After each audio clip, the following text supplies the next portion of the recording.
Hey everybody, it's KateLynn again. So I'm going to start with week 1, but for the next 4 weeks we will be discussing the topic facing your feelings. Now this topic for this week is what is distress intolerance. So what is distress intolerance?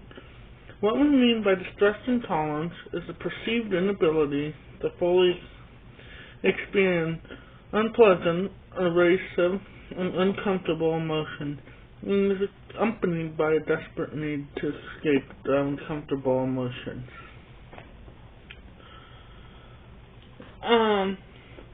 So what are some emotions that we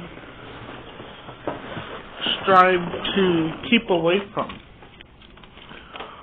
Well, the answer is the sad, the mad, and the scared. Now, what is the sad? This group includes emotion that reflects sadness as at different degrees of intensity. This would include disappointment, hurt, despair, guilt, shame, sadness, depression, grief, misery, etc.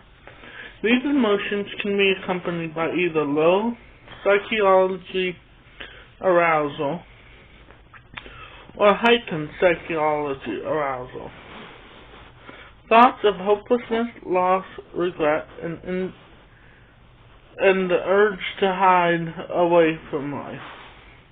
Now, what is the mad? This group includes emotions that reflect anger at varying degrees of intensity.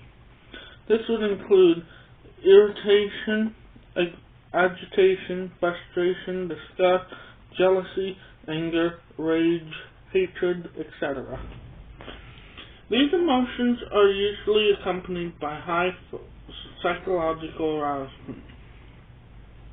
Thoughts of unfairness, injustice, and wrongdoing, and the urge to lash out in some way. Now, what is the scared? This group includes emotions that reflect fear at varying degrees of intensity. This would include nervousness, anxiety, dread, fear, panic, terror, etc. These emotions are usually accompanied by high psychological arousal. Thoughts of threat, vulnerability, and helplessness, and the urge to avoid or escape. The stress that we are using throughout these modules refers to emotions that are experienced as aversive, unpleasant, uncomfortable, and upsetting. The paradox. That is, the more we fear, struggle with, or try to avoid any form of distress, generally, the worse the distress gets. So an example I have is, if you have a puddle with a little bit of water, the less you think about it, the littler that puddle is going to get, and eventually it's going to dry up. But the more you fear about that puddle, the more water you're adding to it, making it more and more and more difficult to jump over that puddle.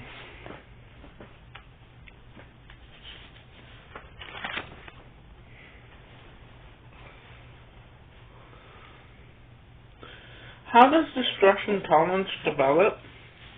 It is likely a combination of biological and environmental factors that lead some people to be more intolerant of emotional distress than others.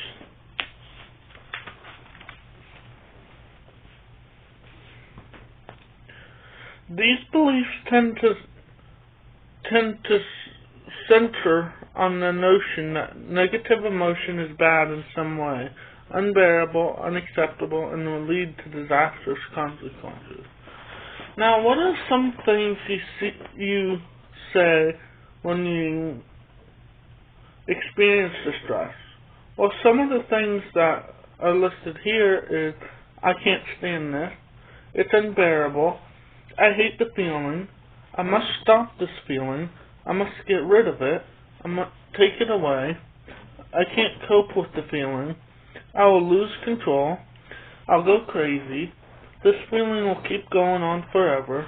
It is wrong to feel this way. It's stupid and unacceptable. It's weak. It's bad. It's dangerous. What do you think will happen if you let yourself feel the stress?